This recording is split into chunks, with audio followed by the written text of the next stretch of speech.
Hello everyone, good morning and welcome back to my channel. কেমন আছো তোমরা সবাই? আশা করছি তোমরা সবাই খুব ভালো আছো, আর আমরাও বেশ ভালোই আছি। স্কুল থেকে চলে আসলাম মেয়েদেরকে দিয়ে। আজ ওদের সোশ্যাল পরীক্ষা। আটা মেখে রেখে গিয়েছিলাম, তাই এসে আগে রুটিটা করে নিচ্ছি। রুটিটা করে যেতে পারতাম, আজ সময় ছিল, কিন্তু রুটি ঠান্ডা হয়ে গেলে ভাল লাগে না, তার জন্যে গরম গরম বানিয়ে দিচ্ছি। তার সাথে করব ডিমের অমলেট। আমার বর খাবে, আমরা তো খাবো না, আমরা চা দিয়ে খেয়ে নিব। আর তরকারি আছে, একটু ডাল আছে, দেখি সেটা দিয়ে খেতে পারি। দেখতে থাকো ব্লগটা, নো স্কিপ করে। আশা করছি তোমাদের ভালো লাগবে। এই যে মাছ, ছোট ছোট মাছ চলে এসছে। এগুলো তো বাচ্চাদের খাওয়ার মতো নয়, মাছ অল্প নেওয়া হয়েছে, এতদিন তো নিরামিষই ছিল। ডিমের অমলেট করব, তার জন্য পেঁয়াজটা কুচিয়ে রাখলাম, ডিমটাও রেডি করে রেখেছি। আজ কাপড় অনেকগুলো ভিজিয়েছি, সকালে স্নানের আগে ধুয়েছিলাম, তারপর আরও এসে ধুয়েছি। তারপর না ঠান্ডা লেগে গেছে আর ভীষণ ঘুম ঘুম পাচ্ছে, একটু চা করে খেয়ে নিই। আর চা না খেলে তো আমার মোটেই ভাল লাগে না। আর এখন যেটা খেয়েছি সেটা হলো লিকার চা, যেটা আমি খেতে একদম পছন্দ করি না, কিন্তু দুঃখের বিষয় যে আমাদের দুধ এখনও আসেনি, তার জন্য খেতে হয়েছে, না হলে আমি খেতামই না।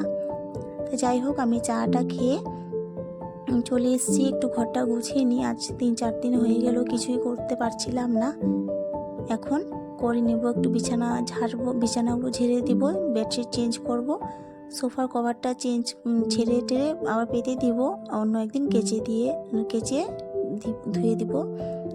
আর কয়েকদিন পর তো আমরা ঘুরতে যাচ্ছি, তার জন্য কিছু কাপড় চোপড় ধুয়ে তুলে রেখে যাব। আর মোটামুটি এখন তো ঠান্ডাটা কমে এসছে, আর শীতের পোশাক কিছু আছে, সেগুলো তুলে রাখবো। আর সেগুলোকে বাইরে রাখবো না, কারণ বাইরে রাখলেই আবার ধুতে হবে, ধুলো পড়ে যায়। এদিকে মা মাছ কেটে মাছের তরকারিও বসিয়ে দিয়েছি, আলু ফুলকপি দিয়ে। আমাকে বলছে একটু দেখার জন্য, তাই আমি একটু নাড়িয়ে দিলাম।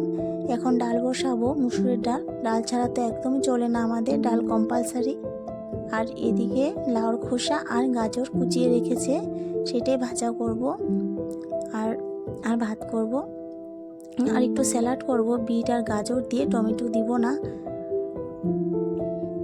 আমার ভিডিওটা যদি তোমাদের ভালো লেগে থাকে একটা লাইক করে দিও, আর কমেন্ট করে মতামত জানিও। আর ভালো লাগলে চ্যানেলটাকে সাবস্ক্রাইব করে দিয়ে আমার ছোট্ট পরিবারে চলে এসো। মুসুর ডালটা খালি হয়েছিল, তাই কোটোটা মেজে ধুয়ে দিব। এইভাবে আমি কোটো খালি হলে ধুয়ে দিই, একসাথে সব বের করে ধুতে আমার ভীষণ অসুবিধে লাগে।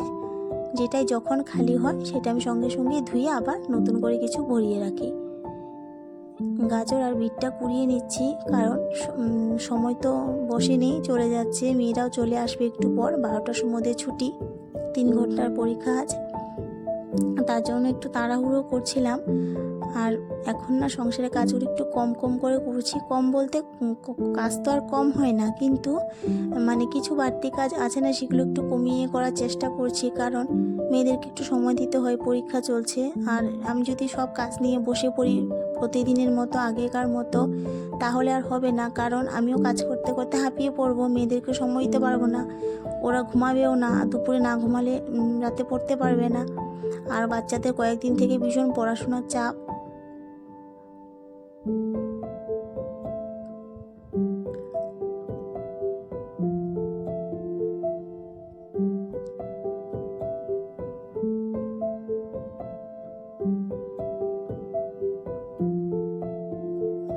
ফাইনালি আমাদের মাছের ঝোলটা হয়ে গেছে, আর মাছের ঝোলটা না খেতে ভীষণ ভালো হয়েছিল।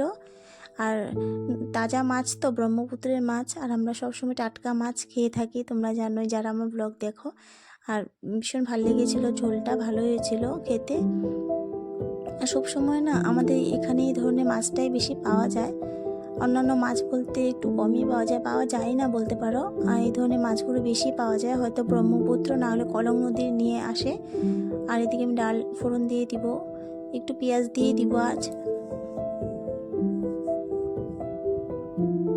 এদিকে মেয়েদেরকে আনতে চলে গেছে, ওদের ঠাম্মি গিয়েছে আজ, আমি আর যাইনি, আমি ঘরে কাজগুলো করে নিচ্ছি। আর শুধু রান্না বান্না তো নয়, রান্না করলে পরে না অনেক অনেক কিছু বের হয়, এটা ধুবো সেটা ধুবো। আর রান্না করার পর আমি একবারে পরিপাটি করে না রাখলে না আমার পরে ভীষণ মানে খারাপ লাগে, করতে ইচ্ছে করে না। সেই জন্য আমি চেষ্টা করি রান্না করার সঙ্গে সঙ্গে এটা সেটা ধুয়ে একদম পরিষ্কার করে নিতে সঙ্গে সঙ্গে। এভাবে করে রাখলে না একদিন আমি হঠাৎ করে অনেকগুলো কাজ নিয়ে বসবো, একসাথে সব করব, সেগুলো আমি কখনোই পারি না। যার জন্য আমি কাজগুলো একটু সব সময় সব ধরনের কাজ আমি একটু এগিয়ে রাখতে চেষ্টা করি। সেটা রান্নাঘর হোক, বড় ঘর হোক, আর ঠাকুর ঘরই হোক না কেন, কাজগুলো আমি এগিয়ে রাখি যাতে করে আমার পরবর্তীতে কষ্ট না হয়ে যায় কাজগুলো একসাথে নিয়ে করতে। এদিকে আমি ভাজাটাও বসিয়ে দিয়েছি, আর এদিকে টুকটুক করে না জলও নিয়ে এসেছি বাইরে কলের থেকে, সেগুলো আর দেখালাম না। দেখো আমাদের রান্না স্যালাড বিট আর গাজর দিয়ে করেছি, টমেটো দিইনি। এটা ভাজা হয়েছে, আর গাজর আর কলার খোসা দিয়ে এটা মাছের ঝোল, আর ডালটাও ভালো হয়েছিল, ওটা একটু ঘন করে করেছিলাম, পাতলা করিনি বেশি। এই যে চলে এসছে পরীক্ষা দিয়ে, ভীষণ খুশি, যখনই পরীক্ষা দিয়ে আসে মানে ভীষণ খুশি হয়ে আসে, সেটাই দেখতে আমার ভালো লাগে, তার মানে পরীক্ষা ভালো হয়েছে। আর একটা কথা আছে না, বানানোর কথা আছে, বানানোগুলো যদি ভালো করে লিখতে পারি নিশ্চয়ই না মার্ক আছে। আর এই যে আমি সব সময় এমনটাই করি, পরীক্ষা দিয়ে আসার সঙ্গে সঙ্গে এই যে ওদেরকে ফ্রেশ না করি আগে আমি প্রশ্ন নিয়ে বসে যাই। আমার মানে আমি ভীষণ এক্সাইটেড থাকি কখন আসবে, কখন জিজ্ঞাসা করব। আজকের মতো এখানে ব্লগটা দেখা হবে, একদিন নতুন একটা ব্লগের সাথে। টাটা।